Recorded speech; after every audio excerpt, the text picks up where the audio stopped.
وما توفيقي إلا بالله عليه توكلت وإليه أنيب. إن الحمد لله نحمده ونستعينه ونستغفره ونؤمن به ونتوكل عليه ونعوذ بالله من شرور أنفسنا ومن سيئات أعمالنا. من يهده الله فلا مضل له ومن يضلل فلا هادي له. وأشهد أن لا إله إلا الله وحده لا شريك له وأشهد أن محمدا عبده ورسوله. أما بعد، فإن أصدق الحديث كتاب الله وخير الهدي هدي محمد صلى الله عليه وسلم وشر الأمور محدثاتها وكل محدثة بدعة وكل بدعة ضلالة وكل ضلالة في النار. قد قال تبارك وتعالى: أعوذ بالله من الشيطان الرجيم: يا أيها الذين آمنوا اتقوا الله حق تقاته ولا تموتن إلا وأنتم مسلمون. يا أيها الناس اتقوا ربكم الذي خلقكم من نفس واحدة وخلق منها زوجها وبث منهما رجالا كثيرا ونساء واتقوا الله الذي تساءلون به والأرحام إن الله كان عليكم رقيبا. يا أيها الذين آمنوا اتقوا الله وقولوا قولا سديدا يصلح لكم أعمالكم ويغفر لكم ذنوبكم ومن يطع الله ورسوله فقد فاز فوزا عظيما. وقال تعالى: يا أيها الذين آمنوا اتقوا الله ولتنظر نفس ما قدمت لغد واتقوا الله إن الله خبير بما تعملون. ولا تكونوا كالذين نسوا الله فأنساهم أنفسهم أولئك هم الفاسقون. اللهم صل على محمد وعلى آل محمد كما صليت على إبراهيم وعلى آل إبراهيم إنك حميد مجيد. اللهم بارك على محمد وعلى آل محمد كما باركت على إبراهيم وعلى آل إبراهيم في العالمين إنك حميد مجيد. அளவில்லா அருளும் நிகரில்லா கிருபையுடைய அல்லாஹுடைய திருப்பெயரால் துவங்குகிறேன். அன்புக்குரிய சகோதரர்களே சகோதரிகளே, அல்லாஹுடைய அளப்பெரும் கருணையினால் முஸ்லிம்களாகிய நம் மீது அல்லாஹ் விதித்த இந்த ஜும்ஆ என்ற கடமையை நிறைவேற்றுவதற்காக இங்கே நின்று கொண்டிருக்கிறோம். இந்த நல்ல சந்தர்ப்பத்தில் எல்லா நிலையிலும் எல்லாம் வல்ல இறைவனை அஞ்சி நடந்து கொள்ள வேண்டும் என்று முதலில் எனக்கும் பின்னர் உங்களுக்கும் உபதேசித்துக் கொள்கிறேன். அன்புக்குரிய சகோதரர்களே சகோதரிகளே, மனிதர்களாகி நம்மை படைத்த இறைவன் நமக்கென்று சில கடமைகளையும் பொறுப்புகளையும் சில உரிமைகளையும் வழங்கியிருக்கிறார். வாழும் காலம் நெடுகிலும் நிச்சயமாக இந்த கடமைகளிலிருந்தோ இந்த உரிமைகளிலிருந்தோ ஒரு முஸ்லிம் வெளியேறவே முடியாது. அதற்கான வாய்ப்பு அவனுக்கு கிடையவே கிடையாது. சந்தர்ப்ப சூழ்நிலைகளில் அவனுக்கு சில விதிவிலக்குகள் அவனுடைய புறச்சூழலை கவனத்தில் கொண்டு தரப்பட்டிருக்குமே தவிர மாறாக கடமையிலிருந்து பூரணமாக விடுபட்டிருக்கிறான் என்ற நிலையில் முஸ்லிமை இறைவன் ஆக்கவில்லை. தொழுகை போன்ற அடிப்படையான கடமைகள் எல்லாம் விதிவிலக்கிற்கே அப்பாற்பட்டவை என்று சொல்லும் அளவிற்கு மிக அழுத்தம் கொடுக்கப்பட்ட மிக முக்கியத்துவம் கொடுத்து சொல்லப்பட்ட விஷயம் என்றாலும் வேறு சில சமுதாயம் சார்ந்த பொதுவான கடமைகள் என்பதில் சூழ்நிலைகளுக்கு தகுந்தாற்போல் நடப்பதற்கு நமக்கு விதிவிலக்குகளும் சாஞ்சி சரித்து நடப்பதற்கான சில வழி இலகுவான வழி வகைகளும் இஸ்லாமில் செய்து கொடுக்கப்பட்டிருக்கு. ஆனாலும் எதுவாக இருந்தாலும் இறைவனிடத்தில் அது கேள்விக்குரியது. இதை மனதில் ஆழமாக பதிய வைத்துக் கொள்ள வேண்டும். நமக்கு அதில் விதிவிலக்கு இருக்கிறது என்பதனால் அல்லாஹ் அதனை குறித்து கேள்வி கேட்க மாட்டான் என்பது அல்ல. மாறாக நாம் எதை இந்த உலகத்தில் செய்தாலும் சரி, நிச்சயமாக அது இறைவனால் மறுமையில் கேள்விக்குரியதாக நிறுத்தப்படும். அது நாம் செய்யும் செலவாக இருக்கலாம், நாம் ஈட்டும் பொருளாக இருக்கலாம், நாம் இந்த உலகத்திலே நமக்காக அல்லது பிறருக்காக என்று செயல்படுத்தும் எந்த நிகழ்வாகவும் இருக்கலாம். அது அனைத்தும் இறைவனால் கேள்வி கேட்கப்படும்.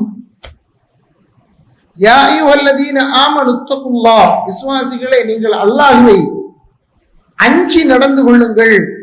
வல் தன்துரு நஃப்சும் மா கத்தமத் லிகதின், ஒவ்வொரு ஆத்மாவும் நாளைக்காக எதை தயார் செய்து அனுப்பி வைத்தது என்பதை அவர்களை பார்த்துக் கொள்ளட்டும் என்று அல்லாஹ் ரப்பல் ஆலமீன் சொல்றான். நம்ம தான் பார்த்துக்கணும். நாம தான் இன்னைக்கு எதை தயாரிச்சுக்கிட்டு இருக்கிறோம், எது நாளைக்கு நமக்கு வரப்போகிறது, எந்த தயாரிப்பு நாளைக்கு நமக்கு பலன் தரக்கூடியதாக இருக்க போகிறது என்பதை பார்க்க வேண்டிய தார்மீகமான கடமை ஒவ்வொருவருக்கும் இருக்கிறது என்று இந்த குர்ஆனுடைய வசனம் நமக்கு சொல்கிறது. வத்தகுல்லாஹ், அல்லாஹ்வை அஞ்சிக் கொள்ளுங்கள். ஒரே வசனத்துல 2 இடத்துல தக்வாவை குறித்து பேசின வசனம் இது.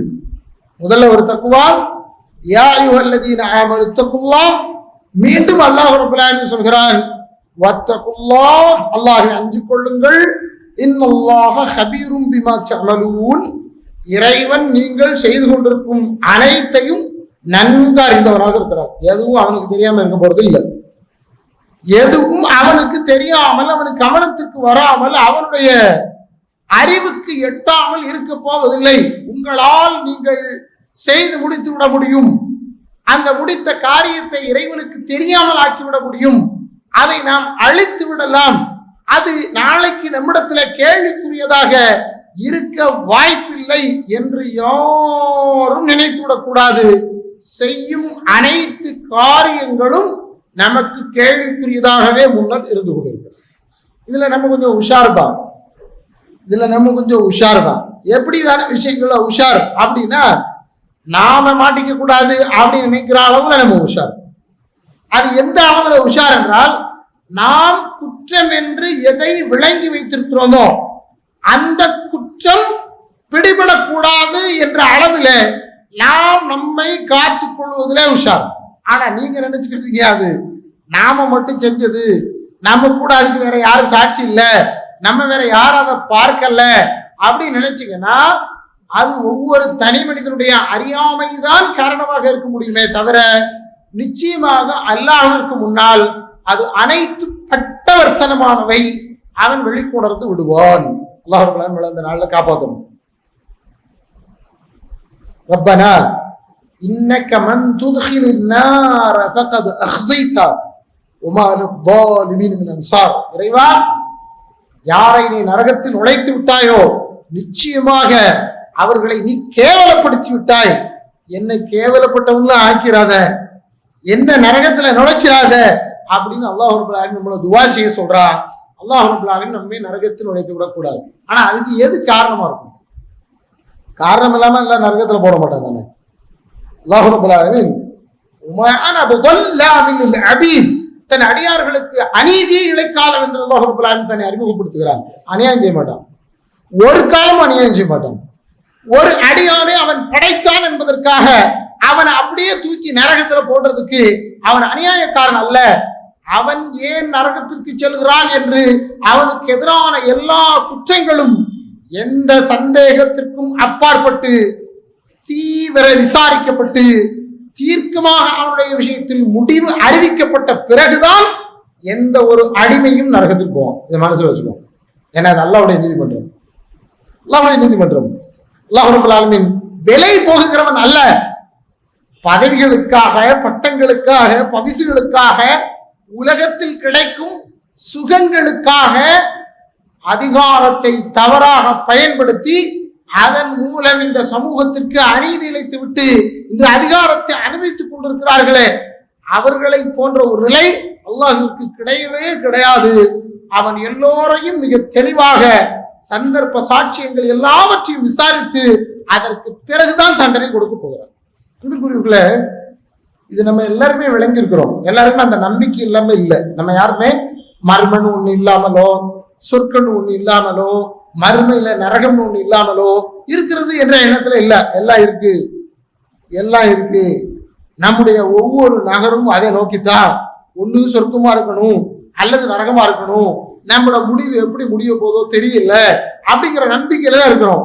ஆனா இந்த வாழ்க்கை, இங்க இருக்கக்கூடிய புறச்சூழல், இங்க இருக்கக்கூடிய நாம் சார்ந்து வாழும் இந்த தகவமைப்பு, இதையெல்லாம் பார்க்கும் பொழுது நமக்கு ஒரு சின்ன ஆட்டம் நமக்குள்ள வந்துகிட்டே இருக்கு. எல்லா காலத்திலையும் வந்துகிட்டே இருக்கு. எல்லா காலத்திலையும் செயல்பாடு ரீதியாக வர்றது அப்படிங்கிறது ஒன்று, நம்பிக்கை ரீதியாக வருவது என்பது இன்னொன்று. செயல்பாடுகள் ரீதியாக வரக்கூடியதை இறைவன் அவர்களுடைய செயல்களை கொண்டே சரி செய்து விடுகிறார். கவனத்தில் கொள்ள வேண்டும். செயல்பாட்டு ரீதியாக வரக்கூடிய தவறுகளையும் குற்றங்களையும் அவர்கள் செய்யும் செயல்களின் வினையின் முதிர்ச்சியாக எது நடக்கிறதோ அதை கொண்டு சரி செய்யறான். இன்னைக்கு பாருங்க, காலில் ஒரு முள்ளு குத்துது, ஒரு முஸ்லீம் இருந்தா அவருக்கு என்ன கிடைச்சிரும்? அவர் செஞ்ச ஏதோ ஒரு பாவத்துக்கு அது பரிகாரம் ஆகும். உடம்பு வலியா இருக்கு, அங்க நோவுது, என்ன நோவுனே தெரியல, அந்த அளவுக்கு உடம்புல பிரச்சனை இருக்கு. அவர் நேத்து முந்தானத்து அதுக்கு முன்னாலன்னு சொல்லி செயல்பாட்டு ரீதியாக இவர் செய்த எந்த தீமைகளுக்கும் என்ன வந்துடும் அப்படின்னு கேட்டீங்கன்னா, அதற்கு அதெல்லாம் குற்ற பரிகாரமாக ஆகிவிடும். எந்த அளவுக்கு அப்படின்னா, அவர் செய்யும் தொழுகை பரிகாரம், அவர் செய்யும் நோன்பு பரிகாரம், அவர் செய்யும் சதகா தான தர்மங்கள் பரிகாரம், நபி ஸல்லல்லாஹு அலைஹி வஸல்லம் அவர் செஞ்சதுக்கெல்லாம் இது பரிகாரமா அமைஞ்சிரும். நாங்க இது எதற்கு தெரியுமா?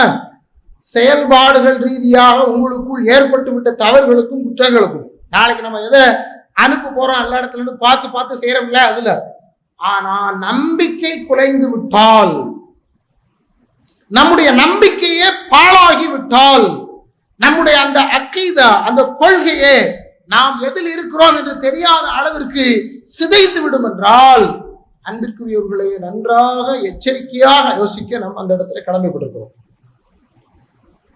பொது சமுதாயத்தில் வாழக்கூடிய நாம பல நேரங்களையும் சமுதாயத்தை அனுசரிச்சு போக வேண்டிய ஒரு நேரம், நெருக்கடி, தேவை நமக்கு இருக்கு. நான் சொல்லுவது உங்களுக்கு மிக தெளிவாகவே விளங்கும் என்று கருதுகிறேன். நாம பெரும்பான்மையாக வாழும் இன்னொரு சமுதாயத்தோடு சேர்ந்துதான் பொருளாதார கொடுக்கல் வாங்கல், பண பரிவர்த்தனைகள், தொழில் சார்ந்த தொடர்பாடல்கள் எல்லாவற்றிலும் இருக்கிறோம். ஆனால் நம்பிக்கை என்று வந்தால், ஈமான் என்று வந்தால், அவர்களை காஃபிர்கள், குஃபுர், அஹ்லுல் குஃபுர் என்றும், நம்மை அஹ்லுல் ஈமான், ஈமானியவாதிகள், நம்பிக்கையாளர்கள் என்று என்ன செஞ்சிடறோம், பிரிச்சிடறோம். ஆனா அந்த பிரிக்கிற இடத்துல இப்போ ஒரு தடுமாற்றம் வந்துகிட்டே இருக்கு. உதாரணத்துக்கு நான் சொல்றது ஒரு பொங்கல். உதாரணத்துக்கு நான் சொல்றேன், பொங்கல் என்பது தமிழர் பண்டிகை என்று பக்கமாக பேசப்படுகிறது. இது எங்கிருந்து வந்தது, இது எப்படி மறைவு வந்தது, இது உண்மையிலே தமிழர்களுக்குரியதானா, ஒரு காலத்துல இருந்து மரபு வழியாக தமிழர்களிடத்துல இருந்த வழிபாடு அல்லது கொண்டாட்ட முறைதானா, இதுக்குள்ள எல்லாம் நான் வரல. ஆனா பொது சமூகத்தை அப்படின்னு பேச புறப்பட்ட நாம பலரும் பொங்க வைக்கிற அளவுக்கு தயாராயிட்டோம். நான் எப்படி தெரியுமா சொல்றேன், அரிசியும் சக்கரை பொங்கலும் அதிகமா அன்னைக்கு விலை கொடுத்து வாங்குறதுல யாரும் உண்டு? விலை கொடுத்து வாங்குறதுல யாரும் உண்டு? இல்லை, எங்க வீட்டுல அதை கொண்டாடுறதுக்காக அப்படின்னு. உங்க வீட்டுல அதை எப்ப கொண்டாட முடியாது. அரிசியும் சக்கரை பொங்கலும் சாப்பிடலாம், ஒன்றும் தப்பு இல்லை, அதை என்னைக்கு சாப்பிடலாம், என்னைக்கு சாப்பிடலாம், என்னைக்கெல்லாம் உங்களுக்கு விருப்பம் வந்ததோ அன்னைக்கெல்லாம் சாப்பிடலாம். சுகர் இல்லையா, நல்ல இனிப்பு அள்ளி போட்டு சாப்பிடலாம், ஒரு பிரச்சனையும் இல்லை. உங்களுக்கு அதனால வேற நோய்கள் வராதா, பிரச்சனை இல்லை, சாப்பிடலாம். ஆனா நீ அந்த நாள்ல செஞ்சன்னா அதுக்கு என்ன பொருள்? அவங்க அல்லாஹ்வுடைய படைப்புகளில் ஒரு படைப்பாக இறைவனே சொன்ன சூரியனை அவனுக்கு சஜிதா செய்கிறது என்று சொல்கிறானே, அந்த சூரியனுக்கு நாங்கள் நன்றி தெரிவிப்பதற்காக ஒரு வழிபாடை பொங்கலிட்டு செய்கிறோம் என்று சொல்கிறார்கள். அது அவருடைய நம்பிக்கை, அது அவருடைய வழிபாடு, அது அவருடைய செயல்பாடு. அதுல நமக்கு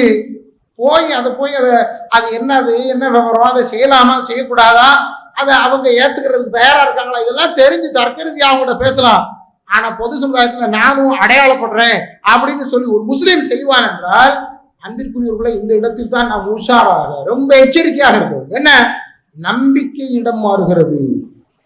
ஒரு செயலை செய்யறது அல்ல பிரச்சனை, ஒரு செயலை சமுதாயம் செய்து அவங்களோட நம்ம சேர்ந்து வாழ்ற ஒரு வழி இல்லாம செய்யறோம் அப்படிங்கிற இடத்துக்கு நீங்க நகர்றீங்க.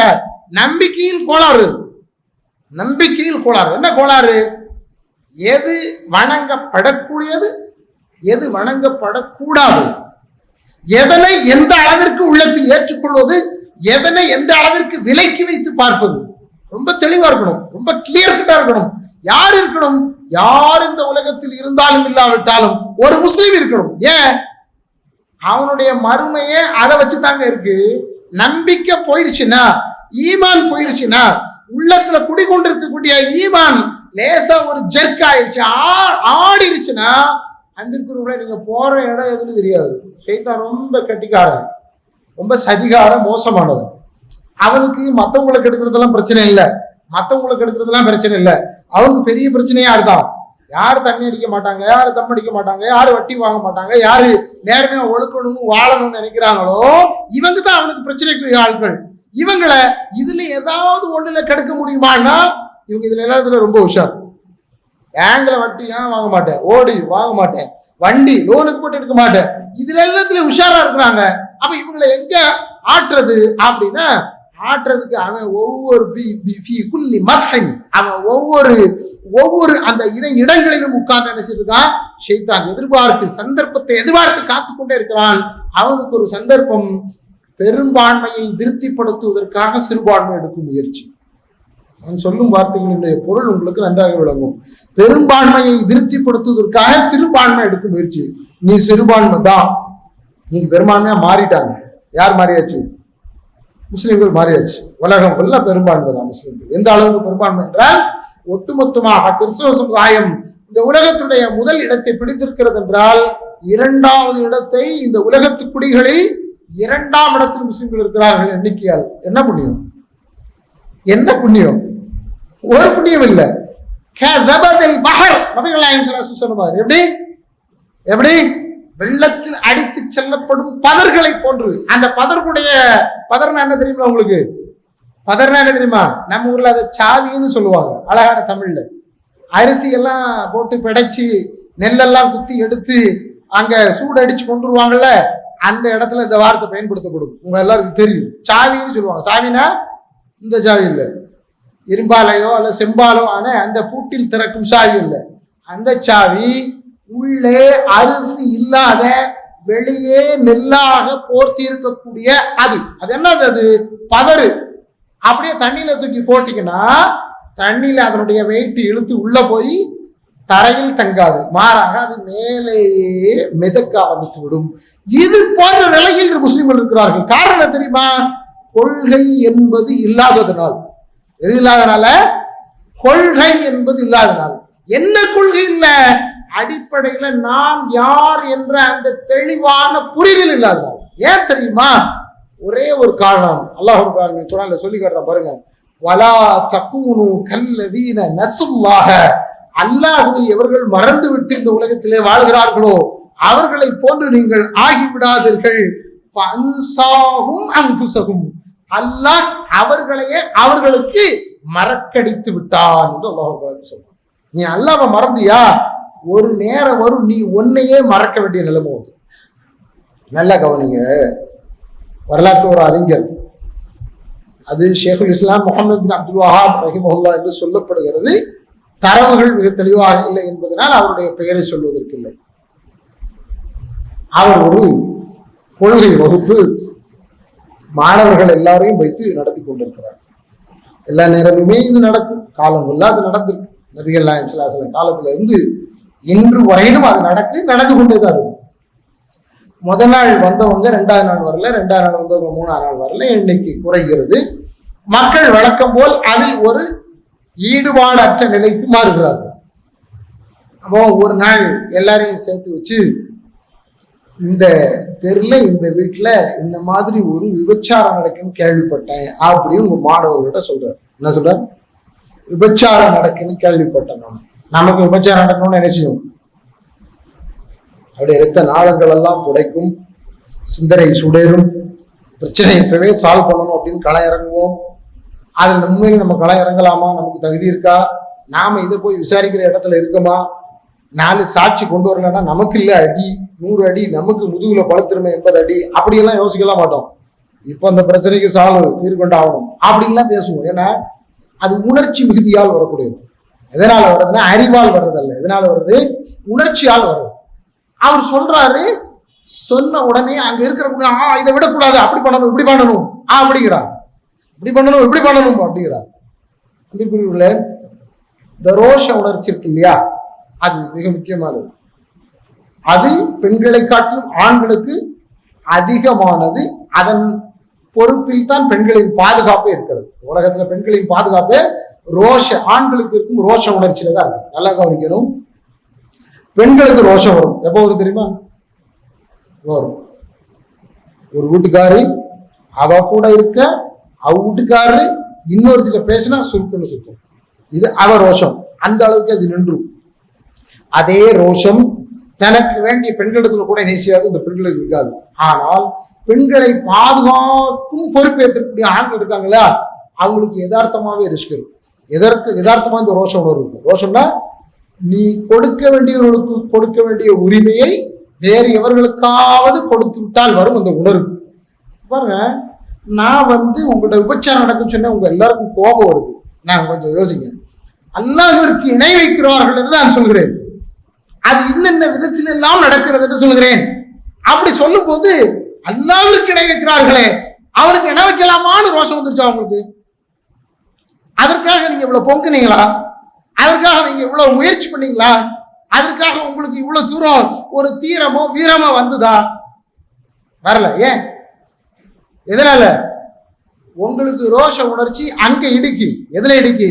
நமக்கு வேண்டியவர்கள் தவறாக பயன்படுத்தப்படுகிறார்கள் என்றால் அது கூடாது, அதை காக்க வேண்டும், அது தடுக்கப்பட வேண்டும் என்று உங்களுக்கு ஒரு உணர்வு வரும் என்றால் அந்த ரோஷ உணர்ச்சியை நீங்க யோசிக்கணும். அல்லாஹ் ரப்பல் ஆலமீன் அவன் மிக ரொம்ப ரோஷக்காரன். சொன்னாங்க, நான் ஜுபைரை விட ரோஷக்காரன், என்னை விட ரப் ரோஷக்காரன் சொன்னாங்க. ரோஷக்காரனுக்கு எதிராக அவனுக்கு எதிராக பல தெய்வங்கள் இந்த உலகத்திலே காட்டப்படுகிறது. அப்ப யாருக்கு ரோஷம் வரலையா? அப்ப யாருக்கு ரோஷம் வரல அப்படின்னா ரோஷம் கெட்ட ஒரு சமுதாயமாக முடிச்சிட்டோம். நல்லா கவனிக்கணும். பலா தக்கூனு கல்லதீன நசுல்லா, அல்லாஹ்வை மறந்த ஒரு சமுதாயத்தை போன்றீர்கள் இருக்கிறீர்கள். இன்னைக்கு அப்படி நடந்ததுனாலதான் ஆச்சரியமான நிகழ்வுகள் எல்லாம் சுற்றி நடக்கிறது. கொஞ்சம் யோசிச்சு பாருங்க. 525 வருஷ பாரம்பரியம் போல ஒரு பள்ளி இடிச்சாங்க. இடிச்சு அந்த பள்ளி இதுக்கு முன்னால தொழுகை இடமா இருந்தது, கொஞ்ச காலமா அது இல்ல, நீங்க தொழாத இடம், அதனால இப்ப என்ன இல்ல, தொழுகைக்குரிய இடம் இல்ல, அதனால மீண்டும் உங்களுக்கு தொழ முடியாது. இப்படியெல்லாம் கொஞ்ச காலம் கதை பேசுறாங்க. எப்போ? தீர்ப்பு போடுறதுக்கு முன்னால. இந்த சமுதாயமும் பாவம், தீர்ப்பு வரணும், வந்தால் தீர்ப்பை ஏற்றுக்கொள்கிறோம் அப்படின்னு சொல்லுச்சு. யார் தீர்ப்பு தருவார்களோ அவர்களே விலை கொடுத்து வாங்கப்பட்டார்கள். பதவி ஆசை கொடுத்து அவர்களுக்கு முறையாக எல்லாம் சமன் செய்யப்பட்டது. தீர்ப்பு இடித்தவர்களுக்கே சாதகமாக. யார் கூட்டிட்டு ஓடி போனானோ அவனே கட்டிக்கிட்டோம். ஜமாத்துல சொல்லுவாங்கல்ல சில நேரம் வித்தியாசமான தீர்ப்பு சில கேள்விப்பட்டிருப்பேன், அங்கங்க அறகுறை அசிங்கமா. யார் கூட்டிட்டு ஓடி போனானோ அவனுக்கே அவ கொண்டாட்டியா இருக்கும். எப்படி அது? எவ்வளவு நல்ல தீர்ப்பு பாருங்க. எப்படி எவன் இடித்தானோ அவனுக்கே சொந்தம் என்று தீர்ப்பு வழங்கப்பட்டது. என்ன தெரியுமா கவனிக்கணும்? அங்கே தொழுகை நடக்கவில்லை என்பது முஸ்லிம்கள் செய்த அநியாயம். தொழுகை நடத்தாம இருந்தது. இது அல்லாஹ்விற்காக அர்ப்பணிக்கப்பட்ட இடம். இங்கே அல்லாஹ்விற்காக மாத்திரம் அதற்கான வழிபாடு எங்களுடைய உயிரை கொடுத்து நடக்கும் என்ற புரிதல் இல்லாத நிலை. இன்னைக்கு பஜார் பள்ளிவாசல் சொல்ற நிலைமை. பள்ளிவாசல் அல்லாஹ்வுக்காக வக்ஃப் செய்த இடம். இதுல நான் தொழுவது என் மேல உள்ள கடமை என்ற அந்த கடமை உணர்ச்சியை உணராத முஸ்லிம் கூடிய நிலை. என்ன நடக்கும்? கொஞ்சம் கொஞ்சமாக அது தூர்ந்து போகும். தூர்ந்து போன பிறகு என்ன நடக்கும் தெரியுமா? இப்போ ஒரு பத்திரிகையாளர் சொல்றான், இந்த ஒரு வாரத்துல ஒரு பத்திரிகையாளர் சொல்றான், பல பத்திரிகையாளர் பல மாதிரி சொன்னா, ஒரு பத்திரிகையாளர் சொல்றான், ஐயோ நீங்க வேற, நீங்க தமிழ்நாட்டுல என்ன நடந்துகிட்டு இருக்கு கவனிக்கலையா? தமிழ்நாட்டுல முஸ்லிம்களே ஒரு சாராரு நாகூர் தர்கா கூடாதுன்னு போய் கலெக்டர்கிட்ட மனு கொடுத்தாங்க. தெரியுமா உங்களுக்கு? ஆமா, அதுதான் அவர்களுடைய சித்தாந்தம். அங்க இருந்தது தர்கா, இடிக்கப்பட்டது தர்கா தான். அவங்க சித்தாந்தப்படிதான் சரிதானேங்கிறான். வேற ஒரு ரொம்ப இல்லைங்க, ஒரு வாரத்துக்குள்ள ஒரு யூடியூப் சேனல்ல பிரபல்யமாக தமிழ்நாட்டில் அறியப்பட்ட ஒரு பத்திரிகையாளருடைய ஸ்டேட்மெண்ட் இது. என்ன சொல்ல வரான் தெரியுதா? இடிச்சா தீர்ப்பை எதிர்பார்க்க வச்சா இந்த சமுதாயத்துக்கு அன்னைக்கே சொன்னோம், நீ ரோட்ல நின்று புலம்பி ஒன்றும் ஆக போறது இல்லடா, புலம்பாத, பள்ளிவாசலை உறுதிப்படுத்து, பள்ளிவாசலுக்குள்ள முஸ்லிம்களை உறுதிப்படுத்தி, பள்ளிவாசலோட முஸ்லிம்களுடைய சிந்தனையையும் எண்ணத்தையும் ஒருமைப்படுத்தி, அதுக்கு மேல நம்பிக்கையை வலுப்படுத்து. உங்களுக்கு நீங்க பள்ளி இடிக்கப்படுதுன்னா கட்டடம் இடிக்கப்படுதுன்னு நினைக்காதீங்க. கட்டடம் இடிக்கப்படவில்லை, கட்டடம் இடிக்கப்படவில்லை, மாறாக அந்த கட்டடத்துக்கு சொந்தக்காரனின் சிந்தனை, அந்த எண்ணம், அந்த நம்பிக்கை அங்கே தகர்க்கப்படுகிறது. இதை நீங்க கவனத்தில் கொள்ளணும். நம்பிக்கை தகர்க்கப்படுகிறது. என்ன, நான் கொண்டிருக்கும் நம்பிக்கை இன்று உயர்வு பெற்று மேலெழுந்து வந்ததா? நீ சொல்லும் அந்த நம்பிக்கை உயர்வு பெற்று மேலெழுந்து வந்ததா? 1947 போடப்பட்ட எஃப்ஐஆர்ல மெம்பருக்கு மேலதான் ராம்லல்லா சிலை வந்தது அப்படிங்கிறது எஃப்ஐஆர். மெம்பர்னு ஒண்ணு எங்க இருக்கும்? தர்கால இருக்கும். எஃப்ஐஆர்ல இருக்கக்கூடிய ஸ்டேட்மெண்ட். தர்கால மெம்பர் இருக்குமா? எவ்வளவு சாதுரியமாக காலத்திற்கு தகுந்தாற்போல் சூழ்நிலைகளை அவர்கள் நகர்த்தி கொண்டு போகிறார்கள் பாருங்கள். இதுக்கு மத்தியில நாம ஒரு சிலரை நம்பி அவங்கதான் எங்களுக்கு, இவங்கதான் எங்களுக்குன்னு சொல்றோம். ஓப்பனாக இதற்கு முன்னால் ஆண்ட நீண்ட காலம் இந்த இந்தியாவிற்காக நாங்கள் உழைத்தவர்கள் என்று சொல்லக்கூடிய கட்சியில் இருக்கக்கூடிய ஒரு மிக முக்கியமான பிரதிநிதி சொன்னாரு, 1982 முதல்ல இந்துக்களை அங்க வழிபடுவதற்காக திறந்து விட்டதே நாங்கள் தான், அது எங்க கவர்மெண்ட்னு. எவ்வளவு அருமையான வாதம் பாருங்க. நாங்களா அதை செஞ்சோம். எங்க எங்க பள்ளிவாசலுக்குள்ள 1992 இடிச்சாங்க. இன்னைக்கு என்ன நடக்க தோத்து? நாளை மறுநாள் என்ன நடக்கு தெரியுமா? இங்க இருக்கக்கூடிய அத்தனை பிரபலங்களும் அதற்கு அழைப்படுகிறார்கள். அன்னைக்கு நீங்க தீமையாதன்னு சொல்றாங்க. யார் தெரியுமா? இடிச்ச இடம்டா, அதை அபகரிச்சது, அது முஸ்லீம்களுக்கு செய்த துரோகம். இந்த நாட்டுல 20% அவங்க இருக்காங்க, இது அபகரிக்கப்பட்ட இடம், இதுல நீங்க இதை செய்யலாமான்னு கேட்கறதுக்கு யாரும் இல்ல. இங்க ஜெய போடக்கூடிய நீங்க யாரெல்லாம் வலிச்சேக்கணும்னு சொன்னீங்களோ, மதச்சார்பற்றன்னு உங்களை பேச வச்சுட்டானா? ஒரு முஸ்லீம் மதச்சார்பற்றன்னு ஒரு குஃபுர் வார்த்தையை சொல்ல முடியுமா? ஒரு முஸ்லீம் குஃபுர்ல அது குஃபுருங்க. நான் என் மார்க்கத்தை விட்டு கொடுத்து வெளியேறி நான் ஒரு நியூட்ரலா இருக்கிறேன்னு சொல்லக்கூடியது ஒரு முஸ்லீம் சொல்லவே முடியாது. எப்ப சொல்ல முடியாது? எங்கேயும் சொல்ல முடியாது. எல்லா நேரத்திலும் நான் ஒரு முஸ்லீம், முஸ்லிமீன், நான் முஸ்லீம்ல ஒருத்தன்னு சொல்லணும். எப்ப சொல்லணும்? எல்லா நேரத்திலையும் சொல்லணும். எல்லா நேரத்தையும் சொல்லணும். ஏன்? எப்ப மரணம் வரணும் யாருக்கு தெரியும்? வலா தமூத்துன்ன இல்லா வஅன்தும் முஸ்லிமூன். நீ முஸ்லீமா இல்லாம உனக்கு மரணம் வரக்கூடாதுன்னு எல்லாம் சொல்றான். எந்த நேரத்தில் மரணம் வரணும் எனக்கு தெரியும். எப்படி தெரியும்? நான் மதச்சார்பற்றவன். சொல்ல முடியாது. எங்க சொல்ல முடியாது? அரசியல்ல சொல்ல முடியாது. எங்க சொல்ல முடியாது? ஆன்மீகத்துல சொல்ல முடியாது. எங்க சொல்ல முடியாது? பொருளாதாரத்துல சொல்ல முடியாது. எங்க சொல்ல முடியாது? இல்லறத்துல சொல்ல முடியாது. எங்க சொல்ல முடியாது? எங்கும் சொல்ல முடியாது. ஒரு முஸ்லீம் நான் எங்கும் முஸ்லீம் தான். எதுல முஸ்லீம்? எல்லாத்துலயும் முஸ்லீம். எனக்கு நீ நெருக்கடி கொடுத்ததுனால என்னால வாழ முடியலன்னு சொல்லலாம். நாளைக்கு நல்ல இடத்துல தப்பிச்சுக்கலாம். உன் நம்பிக்கையிலே கோளாறு வருது. என்ன ஏத்துக்கிட்டா என்ன அப்படிங்க?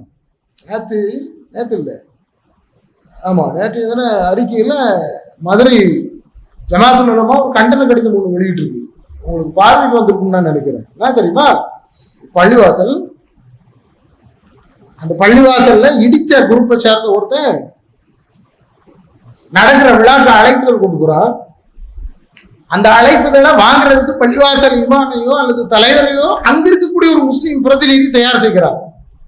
போய் ஒன்னா உட்காந்துட்டு போஸ் கொடுத்து பாருங்க, நாங்க அழைப்புதல் கொடுக்குறோம், முஸ்லீம்களை ஏத்துக்கிட்டாங்க அப்படின்னு வெளியே சொல்றோம்.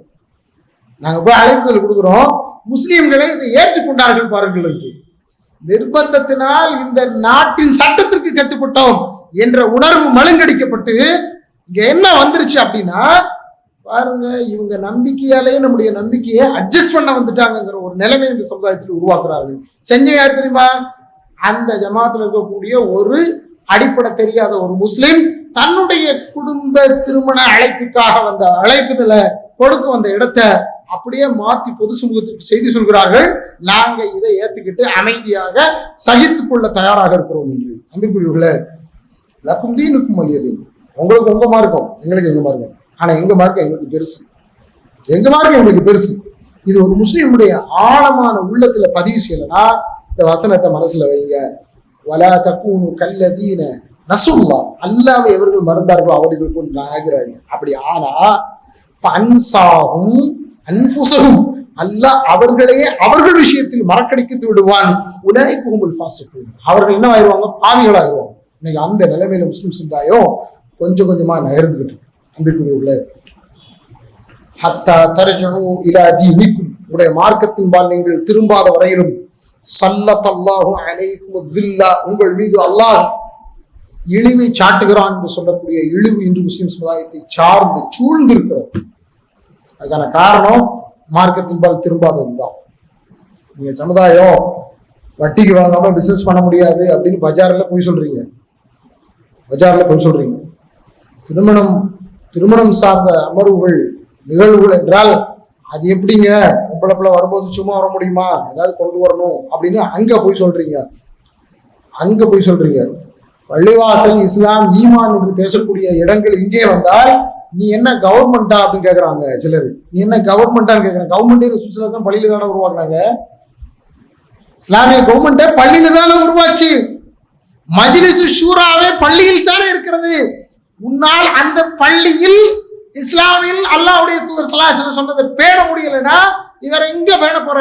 நீங்க ரெண்டு என்ன கொடி பிடிச்சாலும் சரி, எவ்வளவு கோஷம் போட்டாலும் சரி, நீங்க உங்க மதத்தை விட்டுட்டு வெளியிருக்க சொல்லுவானே தவிர நாங்க எங்க மதத்தை விட்டு உங்களுக்காக வருவோம்னு யாரும் சொல்லல. ஏன் தெரியுமா? அழைப்பு கொடுக்கப்பட்டதுக்கு அரசியல் ரீதியான மறுப்பு இருந்ததே தவிர ஆன்ம ரீதியான நியாய உணர்வுள்ள மறுப்பு என்பது இருக்கக்கூடிய அரசியல் கட்சிகளிடத்துல இருந்து வரவில்லை. அப்ப அவங்க முஸ்லீம்களை எந்த இடத்துல வச்சிருக்காங்க நீங்க பாத்துக்கணும். என்ன ஒண்ணும் இல்லை, அவங்க முஸ்லீம்களை எந்த இடத்துல வச்சிருக்காங்க பாருங்க. அப்ப அவங்க சொன்னது எதார்த்தம் என்னவாகிறது? நாம் எங்கே இருக்கிறோம், எப்படி இருக்கிறோம் என்பதை மீண்டும் ஆய்வு செய்ய வேண்டிய ஒரு கடமையில் இருக்கிறோம். வந்திருக்கிறோம்ல, நான் இதை உங்களுக்கு ஏன் சொல்கிறேன் என்றால் நமக்கு எல்லாம் நான் அறிவு தந்திருக்கிறான், நமக்கு எல்லாம் சிந்திக்கிற பண்பை தந்திருக்கிறான். நாம இருக்கக்கூடிய கொள்கை இருக்குல்ல, மிக உயர்ந்த கொள்கை. அது எந்த கொள்கைன்னா மாட்டு சாணத்தை வழங்கக்கூடிய கொள்கை இல்ல. நம்முடைய கொள்கை அப்படி அல்ல. இறைவனால் படைக்கப்பட்ட படைப்புகளில் எந்த படைப்பும் அது எதுவாகவும் இருந்து விட்டு போட்டும், அது அத்தனையும் அடிமைகளில் அல்லாஹ்வுடைய அடிமைதான். இது யாராவது இருந்து போட்டும். இந்த உலகத்திற்கே சேவை செஞ்சு வந்த அல்லாஹ்வுடைய தூதர் கடைசி வரைக்கும் செஞ்ச அந்த போதனை என்ன? தன்னை மனுஷன்னு சொன்னாங்க. ஏன்? சீர்திருத்தம், நன்னம்பிக்கை, நல்வாழ்க்கைன்னு பேசுற எல்லாரையும் கொண்டு வந்து அம்பியாக்கள் உட்பட எல்லாரையும் ஆண்டவனாக்கிட்டான், இறைவனாக்கிட்டான், கடவுளாக்கிட்டான், இறையம்சம் கொடுத்து பேசிட்டான். அதே நிலைமை நமக்கு வந்துடக்கூடாது. அல்லாஹ் ஒருத்தரை தந்த சமுதாயம் வணங்கணுங்கிறதுக்காக கடைசி மூச்சு வரையிலும் அதை பத்தி பேசுறாங்க. எப்போ?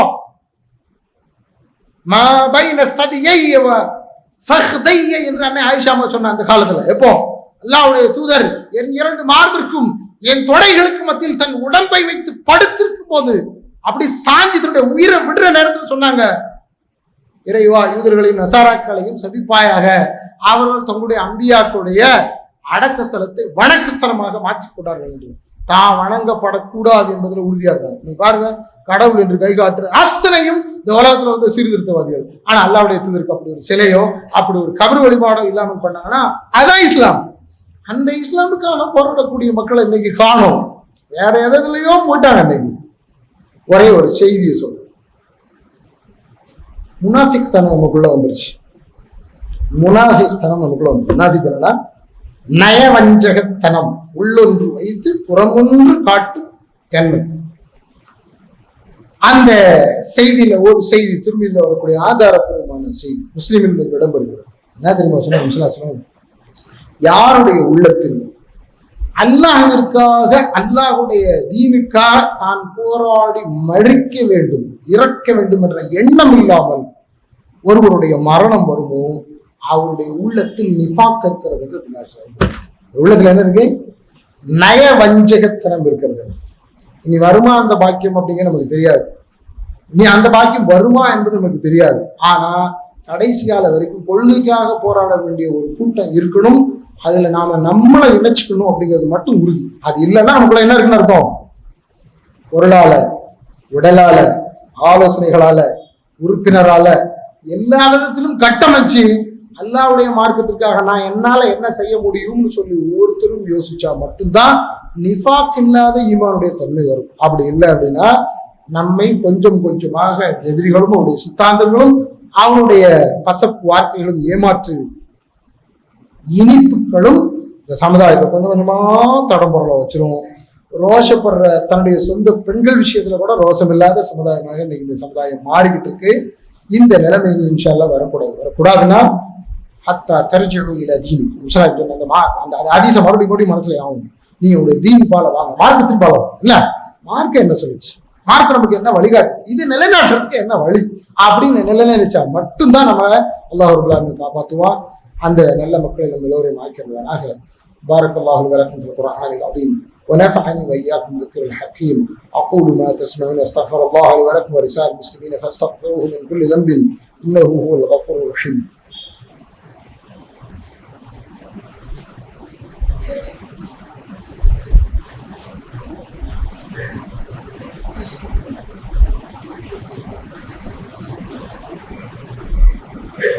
الحمد لله الذي هدانا لهذا وما كنا لنهتدي لولا أن هدانا الله. أحمده سبحانه وأشكره على نعمه وامتنانه، وأشهد أن لا إله إلا الله وحده لا شريك له تعظيما لشأنه، وأشهد أن محمدا عبده ورسوله داعيا إلى رضوانه صلى الله عليه وسلم تسليما كثيرا كثيرا. أما بعد، فقد قال النبي صلى الله عليه وسلم: من بنى لله مسجدا بنى الله له بيتا في الجنة. இன்றைய சகோதரர்களே, இஸ்லாமிய மார்க்கம் பின்பற்றப்பட வேண்டும். அதை ஏற்றுக்கொண்டு வாழக்கூடிய ஒவ்வொருவரும் தன்னுடைய சிந்தனைகளிலும் எண்ணத்திலும் இஸ்லாமை எந்த அளவிற்கு பின்பற்ற வேண்டும், அது நம்முடைய எல்லா காரியங்களிலும் வெளிப்பட வேண்டும் என்று நாம் ஆசைப்படுகிறோமோ அந்த அளவிற்கு நாம் மார்க்கத்தில் இருப்போம். பொது இடத்துல சலாந்துல நான் தயார் இல்லை, என் வாயில ஒரு இன்ஷா அல்லாவும் ஒரு மாஷா அல்லா கூட வராது, என்ன நான் அடையாளப்படுத்தப்படக்கூடாது அப்படின்னு நீங்க கருதுவீங்கன்னா தயவு செய்து மனசுல ஆழமா பதிய வச்சுக்கோங்க. நிஃபாக் உங்களுடைய உள்ளத்தில் மென்மையாக குடியேறுகிறது. இதுவே அதிகமாக குடியேறிவிட்டால் இறப்பு இங்கா அங்கா என்ற நிலையில் இருக்குமே ஒழிய இஸ்லாமில் இருந்தது என்று இருக்காது. மனசுல வச்சுக்கோங்க. நாம் எல்லாரும் ஹயாத்தாக்க வேண்டிய இடங்கள்ல ஒன்று பள்ளி சார்ந்த நம்முடைய செயல்பாடுகள், பள்ளி சார்ந்த நம்முடைய நடைமுறைகள், இதெல்லாம் தான் நம்மளை வலிச்சது. ஏன்னா ஊர் உள்ள பரவி பல வேலைகளில் ஈடுபடக்கூடிய நாம ஐங்கால தொழுகையில் அடைக்கலம் தேடுற மாதிரி பள்ளிக்குள்ள வரும்பொழுது ஓதப்படக்கூடிய குரான் வசனங்கள், அங்க நம்ம கையை கட்டி நிற்கிறது, எல்லா இடத்துல நம்ம கொடுக்கக்கூடிய ஸ்டேட்மெண்ட், நம்முடைய அந்த ஒற்றுமை வரிசை, இது எல்லாம் சேர்ந்து என்ன செய்யும்னா நம்முடைய உள்ளத்திற்குள் ஒரு வலுவை கொண்டு வரும். இதைத்தான் எதிரிகள் தங்களுக்கு எதிரான அச்சமாக பார்க்கிறார்கள். ஆம், அது அச்சம். அல்லாஹ் அக்பர் என்ற வார்த்தை முஸ்லிம்களை ஒன்று திரட்டி அணி திரட்டுகிறது என்றால் அதுதான் இறைவன் முஸ்லிம் அல்லாதவர்களுக்கு, காஃபிர்களுக்கு, இஸ்லாமின் விரோதிகளுக்கு தரும் அச்சம். ஆனா இன்று தொடரக்கூடிய எண்ணிக்கை கூடினா கூட பதர்களாக கூடி கலைவதனால் இந்த அச்சத்தை இறைவன் எதிரிகளுடைய உள்ளத்தில் முஸ்லிம்களை கொண்டு நிகழ்த்தாமல் இருக்கிறான். இதற்கு காரணமும் முஸ்லிம்கள் தான். நம்ம கொஞ்சம் கவனத்தில் கொள்ள வேண்டும். அப்ப அதுக்கு பள்ளி வாசல்கள் உயிர்ப்போடு இருக்க வேண்டும் என்பதை நாம் கவனத்தில் கொள்ள வேண்டும். அந்த விதத்தில் அல்லாஹ்வுடைய ஆலயங்கள் மிக முக்கியமானது. நம்முடைய ஜமியத்துல் குர்ஆன் ஹதீஸ் ஜமாத்துடைய சார்பாக ராசிபுரம் என்ற நாமக்கல் மாவட்டத்துல ஒரு ஊர் இருக்கு. அந்த ஊர்ல ஒரு பள்ளி கட்டுமான பணி ஒன்று நடைபெற்றுக் கொண்டிருக்கிறது. சில லட்ச ரூபாய்கள் இன்னும் தேவையுடையவர்களாக அவங்க நினைச்சாங்க இருக்கிறாங்க. அந்த பள்ளி கட்டுமானத்தை பூரணப்படுத்துவதற்காக நம்மிடத்துல நிதி தேடி வச்சிருக்காங்க. இன்னைக்கு நம்மிடத்துல வந்திருக்கிறாங்க. பள்ளி வாசலுக்கு வெளிப்புறங்களில் எடுக்கப்படக்கூடிய வாழை வசூல் முழுவதுமாக அவர்களுக்குரியது. அதனால இன்ஷா அல்லாஹ் உங்களால் ஆனது அள்ளி கொடுங்க. இன்னைக்கு முழுக்க அவங்க தான் இருப்பாங்க. தனிப்பட்ட முறையில் யாரும் சந்திக்கணும் விரும்பினாலும் உங்களை சந்திக்க அவங்கள நீங்க எதிர்பார்த்தாலும் இன்ஷா அவங்க உங்களை நோக்கி வருவாங்க. நபிகள் நாயகம் ஸல்லல்லாஹு அலைஹி வஸல்லம் சொன்ன ஒரு செய்தியை சொல்றேன். மன் பனா லில்லாஹி மஸ்ஜிதன் பனல்லாஹு லஹு பைத்தன் ஃபில் ஜன்னah. யார் ஒருவர் இந்த பூமியில் அல்லாஹ்வை வழிபடுவதற்காக ஒரு ஆலயத்தை, ஒரு பள்ளியை கட்டி எழுப்புவதற்காக ஒத்துழைப்பு தருவாரோ, முயற்சி செய்வாரோ, கட்டி எழுப்புவாரோ, அவருக்கு அல்லாஹ் மறுமையில் ஒரு வீட்டை அவருக்காகவே கட்டி எழுப்புகிறான்னு சொன்னாங்க. நான் என்ன ஒரு பெரிய பள்ளியே கட்டுற அளவுக்கு ஒரு பெரிய உடையாளன் என்று அவ்வளவு பெருசா இருக்குன்னு நினைக்காதீங்க. நீங்க என்ன கொடுக்கீங்களோ அதை கொடுக்கும்பொழுது உங்களுடைய நியத்து என்னவா இருக்கும், அதற்கு தகுந்தாப்பில் அல்லாஹ் அது உங்களுடைய சேமிப்பில் நினைச்சுவா வைப்பான் என்பதுதான் நாம இன்னைக்கு சூரத்து ஹஷர்ல படிச்ச நாளைக்காக நாம் முற்படுத்தி அனுப்பி வைக்கும் அந்த விஷயம் என்பதை நம்ம கவனத்தில் கொள்ளணும். எனவே வாரி வழங்குங்கள். அல்லாஹ் செயல்கள் எல்லாவற்றையும் பொருந்தி கொண்டு நம்முடைய எண்ணங்களை தூய்மையாக்கி இம்மையிலும் மரபிலும் நமக்கு ஒரு சுதந்திரமான சுபிட்சமான வாழ்க்கையை தந்தல்வானார்.